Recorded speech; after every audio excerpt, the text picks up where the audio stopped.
You know what this stuff is? You're thinking, oh, it's wallpaper. Not quite. Those old enough to remember will remember a certain wallpaper called Vimura. If you're having trouble decorating, remember every wall covering in the Vimura range comes with fabrics and paints that go together. You'll have more to choose from, less to argue about. And that's what this is. I'll tell you why. It's because it's plastic and it leaves this coating on the walls. It's not, even if you soak it, it doesn't make any difference because it's a sort of vinyl. I'm not sure what goes into Vimura, but believe it or not, you can still get this pattern. Oh yeah, welcome to Ralph's house.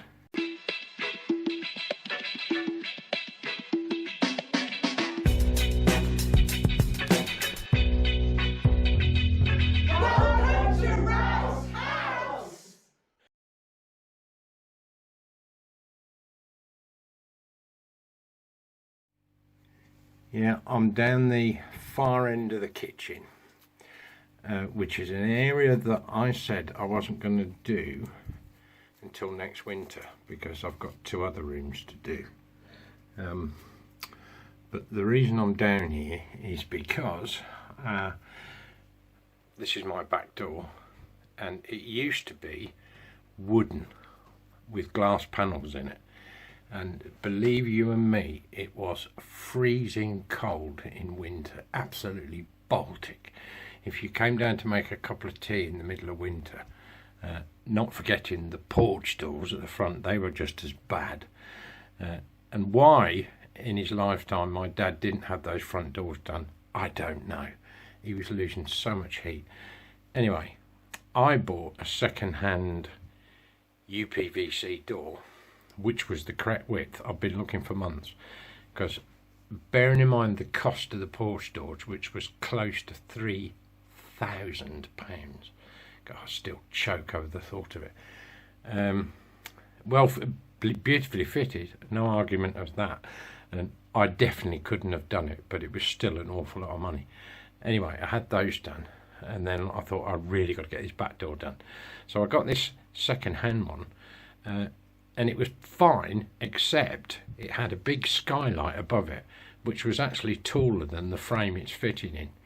So, unconventional, but this is what I did. I hacked the top off. So in other words, I'd got this frame and these 2 bits that just went up to nowhere at the top. And I then put some, I put a channel across the top, UPVC angled stuff. And fixed all that, screwed that up, and then I literally boxed the whole thing in, filled it with insulation and boxed in the backside as well, and it's worked out all right. And but it sort of prompted me to start work on the kitchen, which is a bit of a nightmare because although the plaster here is good, if we come over this side, it's not so good here. And the reason it's like this is because it used to have tiles all the way along this wall, put in there in the 1930s. And really, it was time they came out. They'd done their best. And I was going to get a plasterer to come in and do this, but 2 guys have said to me, no, don't do that. They said literally, use plasterboard and stick the plasterboard to the wall and then fill in any surrounding gaps, because he said it will be quick and the whole wall will be done. And as it goes, what's happening is what would be countertop height, that's about countertop height, right? So normally you would have sockets, wouldn't you, along a wall like this, and that's exactly what I'm going to do. But I'm going to use tongue and groove wood along the whole of this on top, which gives me enough depth to sink the sockets without having to drill relentlessly onto this wall, which would be a bit much for my neighbours Phil and Bernie. Lovely that they are. So that's what I've planned for that. But the plaster on the hole on this wall is the original plaster from the house, but it seems pretty steady, all the loose stuff. So I'll gradually be working down this kitchen, but that will be towards the tail end of that year, this year. Well, next year. But this year, what I need to do, coming back here, is get all this wall stripped. And the reason I need to get it stripped is twofold, right? Sorted out the back door, but there was a little window here, and when I moved in, it had hinged doors on it. And I thought, well, why has he got that unless he's made a little dark room? So of course I removed them. But now I've been living in the house, I've realised my dad's thinking on this. Now, I could, if I could find a window the same size, fit a UPVC one in there. But if I just pull this back, do you remember these? These glass shuttered windows that you can close and open. Well, they're okay, but they're not great in the winter. So clearly what my dad had done is during the summer, he liked those because the house would get very hot. And I have to agree, it does. It gets hot in summer. So it makes sense, actually, to keep them and not have a UPVC window. But during the winter, shutter this whole window off, front and back, and lag it if you like. But in the summer, just remove the boards, remove the lagging, and then you've got the window again, which you can't really do too well with UPVC. Well, you could open the window, I suppose, but then all the cats get in, don't they? So you can't win. But anyway, the reason I'm stripping this wall, sorting this window frame out, and I'm going to have to replace this because, look, you see, you'd put some kind of seal around it, so when you put your board on it, it sealed it.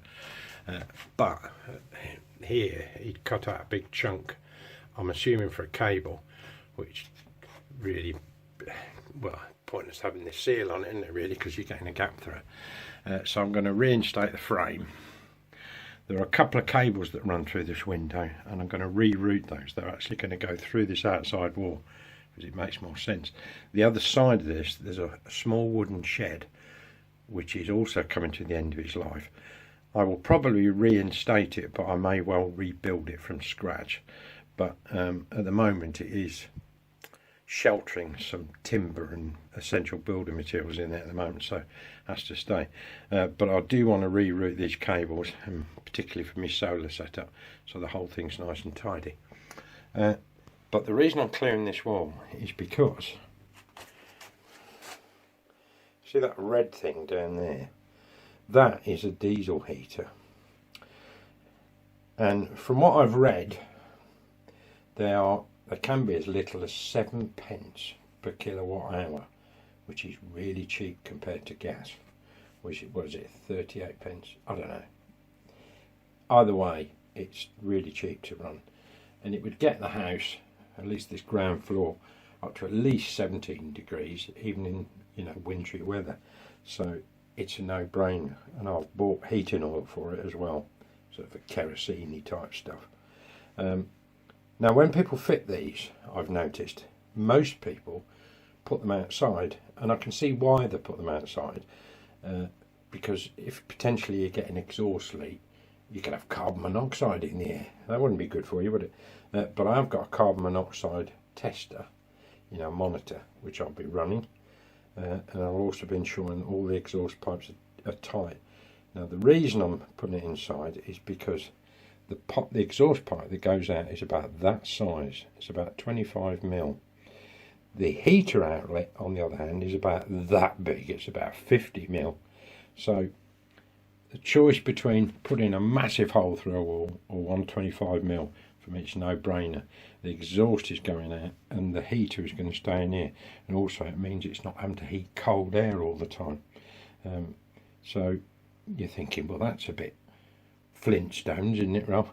Well, yeah, I mean, I've got gas central heating, but gas is really expensive now, and that should, the amount of fuel I've got for it, should take me through a couple of winters. I've spent in total 150 quid. That's including the fuel, so that's a pretty good deal. But I need to mount it, and I've decided I'm going to mount it sideways on a shelf on this wall, so it's directing all the hot air there, and the exhaust will go out through the back wall. So I am in the process of getting all this horrible plastic Vimura off. I think, and I don't like using them, I'm going to have to use a steamer on this, because the steamer will buckle this vinyl and make it much easier to get off. As I've pointed out before in previous Ralph's house, if you've got to remove wallpaper, and we all know what chip paper is like to remove, the best way to do it by far is to score up the paper, and you don't need a special thing from a shop to do it. A piece of wood with 4 or 5 screws screwed into it just to scratch the surface. That's all you need to do with the wallpaper. And then you get a garden sprayer with reasonably hot water in it, a little bit of washing up liquid in it because it's a surfactant, so it will break the water tension. Spray the whole wall with it and walk away. Leave it for an hour, good hour. Don't be tempted to come back before that. Then when you come back after the hour, give it another light spray, and honestly you'll find with a wallpaper scrub the whole lot will come off really quickly. But that's not the same for Vimura, and that's what I've got to do today, get as much off as I can. Because what I've been doing is, as soon as I've got an area that's nice and smooth and flat, I've painted it white, so I know where I've been. So obviously I've been working across the ceiling. When I came to fit all this, I had to plaster back in any gaps, and I've still got a few bits of trim to buy. But actually these UPVC mouldings, come on focus, these UPVC mouldings are not cheap. They're not cheap to buy. Anyway, so that's what we're doing, clearing all this lot. So I'll come back a little bit later when hopefully I've stripped all this, got this wall flat and got it painted. When I cleared my parents' house, my sister-in-law had to do it. It was really difficult because I lost my brother and my parents, that was my mother and my stepfather, all in a very short space of time. And sadly, the house, well, we didn't really know much about that house, but they had a loft extension on it, and this was before the days of, you know, everything had to be regulated. Well, it does now, doesn't it? But because there was no certification with it, it really knocked the price of the house down, and basically it just pretty much covered all the debts and bills. But we had to empty the house, and this small chest of drawers was by my stepfather's bed, and I said to my sister-in-law, I really like that, and I like it, well, for 2 reasons. One, it was my stepfather Mike's, who I miss so much, but also it's made of oak, and it's also Art Deco. I don't know the history of this. The only thing I can think is that one time, I don't think it was a desk, I think it was, because it's got this sort of curved top up here, I think it was part of a bedroom suite of the 1920s or 30s. But in any event, it is oak. But look at the joints on the sides, look. All proper dovetail joints. Beautiful thing. And I may just, well, apart from the fact it's quite useful for storage, this will either end up downstairs in my front room, which is going to be very much a gentleman's boudoir. You'll see when we get to it. But I just want to show you this because it's such a nice thing. I haven't looked to see whether these will actually polish up, or, you know, maybe the patina on it, it makes them look right. I don't know. You have to sort of judge on that. But that was one of the things I brought out of the house. There was an awful lot of stuff in there. There was a lot of china, which my mum was so precious about, and had promised bits of china to this person and bits of china, and in the end, to be honest, the whole lot went, because we couldn't deal with it. There was an ivy leafed tea set, which you can still buy elements for even today, which I quite liked because it wasn't too ornate. So I've inherited that. I don't need to show you that. But one of the other things that came out of the house, now bear in mind I only have sons, right? But my mother had quite a magnificent doll's house. It was really well kitted out, and you're talking about a lot of money for a thing like that. This is the front of it. So now her eldest son has inherited a doll's house, and I would quite like to pass it on, but at the moment, because it was my mum's, I'm inclined to hang on to it. There was another one that we got rid of, but this big one, which she'd spent quite a lot of time on, I've actually removed everything from the inside. It was fantastically kitted out, but eventually I'll find a place for it. If I don't, it'll just sit in this bay window of my bedroom, and until such time as somebody else decides what they're going to do with it, because I don't really know. But this is the thing, isn't it, when you inherit things or they get things passed on? Some of it you might like, some of it you might not, but I liked these.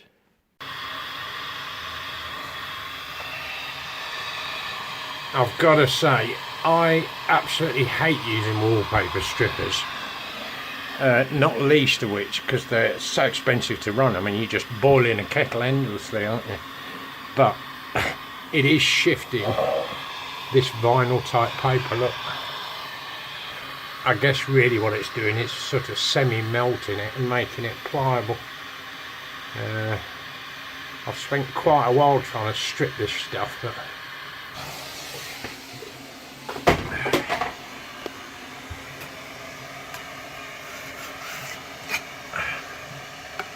but look, it comes straight off with the steamer. So sometimes, although the cost may be higher, what you save in time, it's actually cheaper to do it this way, because I really want to get this wall stripped of paper, at least by the end of the day. But you see how it, look, this sort of stuff, it's now soaked it. It's coming off.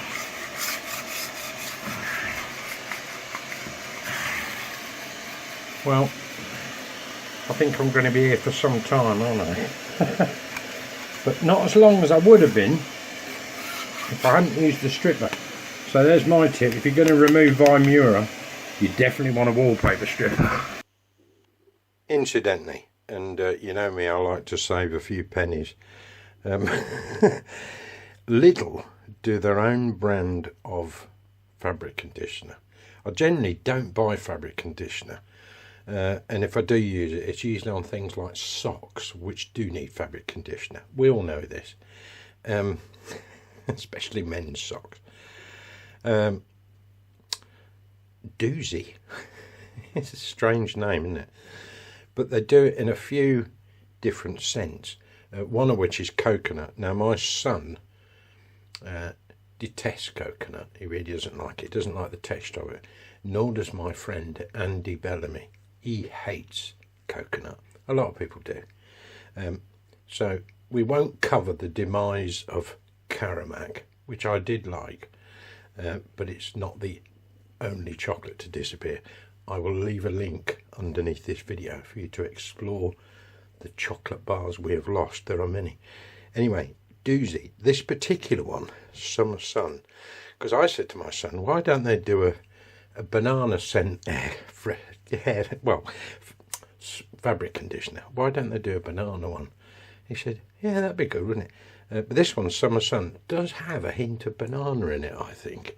It is rather nice. I'm not actually sure what's in it, but it does smell nice. And I'm certainly not promoting them. I'm just saying that this is a good deal. They do a blue one, and I think another one, I think it's lavender or something like that. But I recommend that one. So next time you shove your washing in the wash, give it a doozy. Well, that'll do, I think. Because we're getting on for 7:20. You know it's like this time of year. Things get dark quick, don't they? And I need to go out and do a bit of shopping, to say the least. So I'm going to anyway leave that overnight and in the morning to dry off properly, and then I can fill up any holes. My dad loved drilling holes in walls. It's like a gorgonzola cheese. Any chance he had to shove a raw plug in and a screw, he'd shove it in there. So I'm going to fill all those up tomorrow, Actually, I might even get some plastering tonight while it's damp. That would probably make some sense. And then the whole lot will go off in the morning. And then it'll be all ready to roll as long as it's smooth. Just get these little bits up. I've got to put a sander on that corner because that was actually quite broken away, and I've built it up significantly since then. So we can get that flat. Right, that'll do for tonight. Well, next day, and a bit of sunlight now. I've been quite busy this morning drilling holes for cables. But particularly, look at the size of that drill bit. That's 28mm. And the exhaust pipe that's got to go out is 25mm. So I didn't want to make it too snug a fit. I want to make sure it goes through. I'm actually waiting, although I've got exhaust pipe that goes with the diesel heater, it's only 1/2 metre long, which would probably be enough to go through the wall, but I'm waiting for a 2 metre length to come so I can route the pipe more outside. I did think of taking it through that outside wall, which would have made sense, but it would come out in my wooden shed, and my concern was there might be some creature, like a hedgehog that's well, I doubt it, but there might be some timid woodland creature hiding out in the wooden shed over the winter and getting gassed out by my diesel heater. So I thought, no, we'll take it out through the side, it's not a problem, and I'll put a cage on it on the outside anyway. The only trouble is, when you drill through brick, anybody who's done this will know, when you go through, well, whether you go through a single layer or a triple layer, as I have here, you can see that tape down there, you can see how deep I had to go. When you come out the other side, it will always burst the brick, it'll always take the face off the brick. So I thought, well, I won't drill outside because, from inside out, because that would be really noticeable on the outside. So I've drilled outside in, which has, as predicted, knocked the face of the brick off and burst the plaster. But that's no problem. So what I've done, I've just got sufficient plaster in there to get a bit of height to it. And then later on today, I'll come over with a finishing plaster and get that nice and smooth. But there is a hole there now, ready to push the exhaust pipe out. So that's all set. So whether I'll get it done today or not, I don't know. But the first thing I've got to do is reconnect all my solar and get all that tidied out. And I'm more inclined, because my dad had a shelf here. There's another piece of wood that goes across there. I took it out while I was getting all the wallpaper off. But I may just put a shelf on and put my batteries along there. I don't know. There's no really easy way to hide up big truck batteries, is there? Not that, well, you can put them in a cupboard, but they really want to be vented ideally. So I'll come up with something anyway. But I may well put them on the shelf on here so they're out of the way and it's easy to sweep the floor. And then once all this plaster's done, because let's put the drill bit down for a second. Now I've done all this and filled all these holes. It looks rough, but actually it's not. It's smooth. I've sanded that all out. All the cables now are removed from the window because I had my solar cable coming in and an extension for my pond in the garden. It's the only way to get the cable out. Not great, is it? But so what I've done temporarily is I've routed those straight into the shed, as at least without the wet. And then when I get more time, I will pull those cables through, put some proper conduit through it, and run some 2.5 cable out there, and an external socket, which would make the whole thing nice and safe, probably with an internal switch so I can turn the whole thing off. So that's where we are. I'm just waiting for Every, formerly Hermes, wasn't it? But they are actually delivering it today. They've just sent me a message, so that's good. So I'll put the full length of exhaust pipe on, which will trail out a bit into the garden, but at least it will be pointing out the way. Of course, the other thing is, if I put it on this wall, bear in mind I've got a window up here, and I'm thinking, well, wouldn't the fumes get back and all the rest of it? Well, no, if you think about it, because I'm not going to be using it in the summer when the window would be open. I'm only going to be using it when the window's shut, and I've got a double glazed back door. It'll be fine, but I will put a carbon monoxide sensor in here to be on the safe side. Always good to do those sort of things. So that's where we are today, and hopefully by the end of the video we'll have the heater in, we'll have it running, and then maybe I can take a few measurements around the house, see how it's running, and when it's a bit quieter later, I'll take that last bit of wallpaper off. It's the only bit to come off really. A couple of bits to trim off across that wood, but I think we're doing okay. And then when all the plaster's gone off, midweek, I can actually paint this wall. I thought I was going to do it today, but then I forgot about the drilling, so I shall have to leave the paint for a while. These quarry tiles in this kitchen, it would be lovely if all of them were in perfect condition and intact. But you see here, it's all been filled in with concrete. And it's taken me a while to figure out why, but of course there would have been probably this part of the kitchen. On these older 1930s houses, they always had a bit that jutted out at the back where you kept your coal and your outside toilet. That's how we Brits lived, you know. We went out in the middle of winter with a candle and newspapers hanging up on the wall for toilet paper and just spiders for company. That's how it was. Until we got the luxury of indoor lavatories, and then the whole thing changed. But I think that's the remnants of the old soil pipe, because it seems to go out in the direction of the drain. So I think that's likely. It's a great shame that they've done that. For me to reinstate this, it would be a lot of work trying to chisel this concrete up, getting it level, getting some matching tiles. Just not worth it. But the surface is good. So I'm thinking what it needs is an insulation layer over this floor, and then a vinyl flooring, because at least then you can change it. I am not keen on all this mock wood that slots together, whatever they call it today. I really don't like it, because if you walk about on that and socks, you end up straight on your backside. They're not very safe. And I'm 64, I've got to think forward, haven't I? Vinyl floor will be much easier to clean. Also, there was never any skirting in here, and I'm going to put some in and seal it so that, you know, when you mop round, it's nice and easy to clean. But as I said, I hadn't really intended to work in the kitchen yet. But getting the heater on has forced my hand really. So I've had to get all this corner clean and all the walls prepped, so I can mount the heater. The heater will have to come off the floor just a little bit to allow the exhaust pipe to go out. And it's got an inlet pipe as well, but it can take the inlet from inside. And then I'll just have to put some heating oil.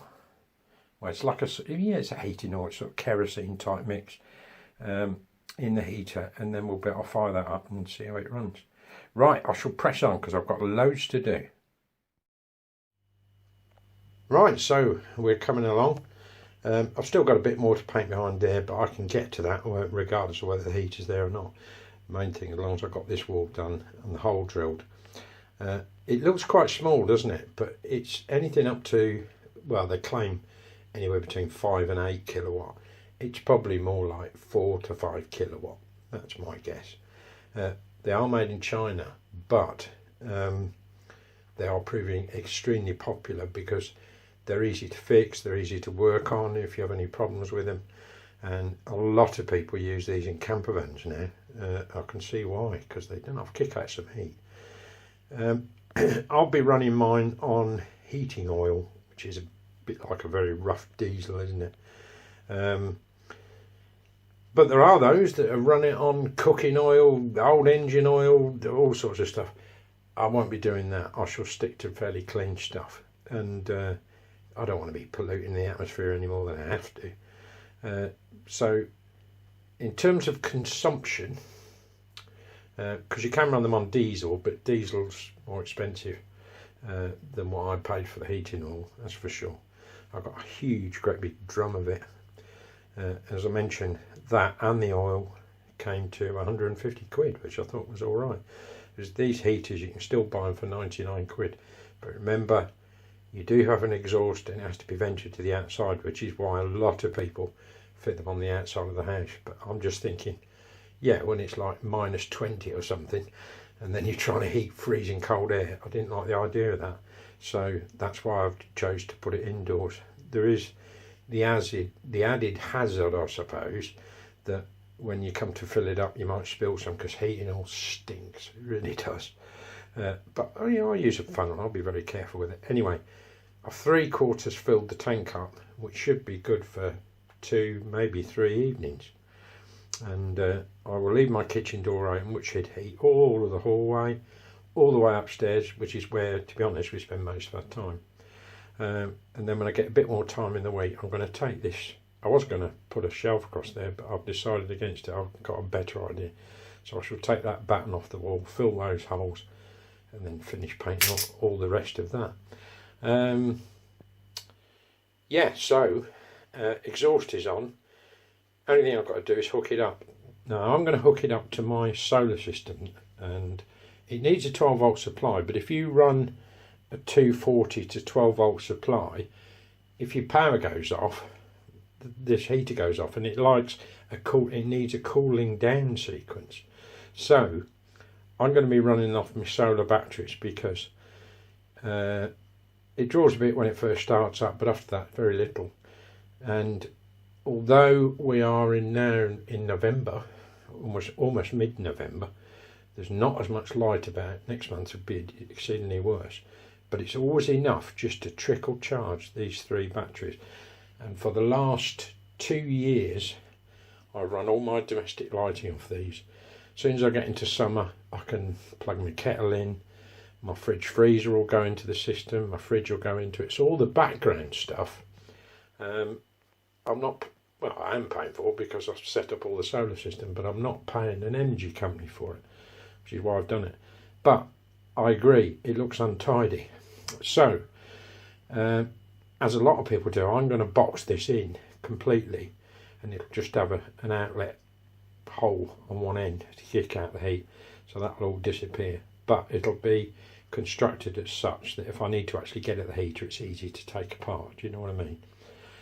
Same with the batteries.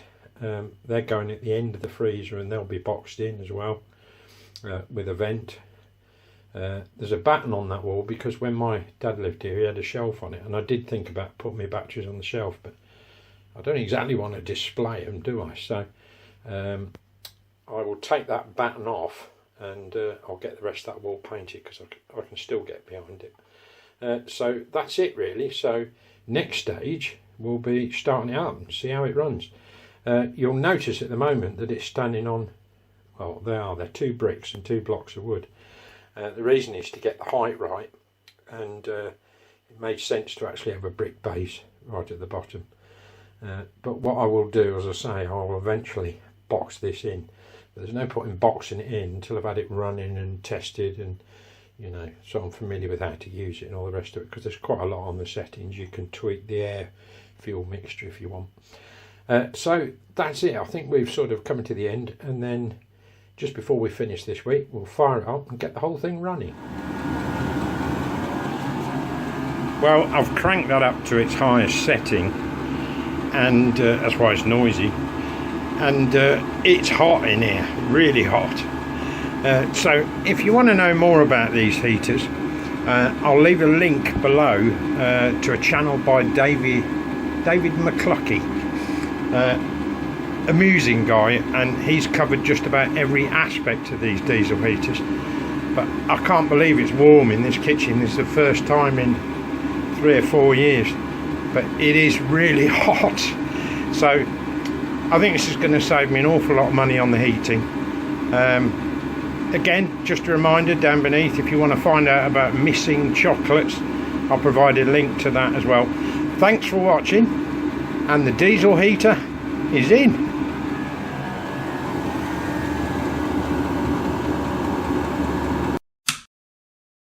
Oh, and don't forget to subscribe.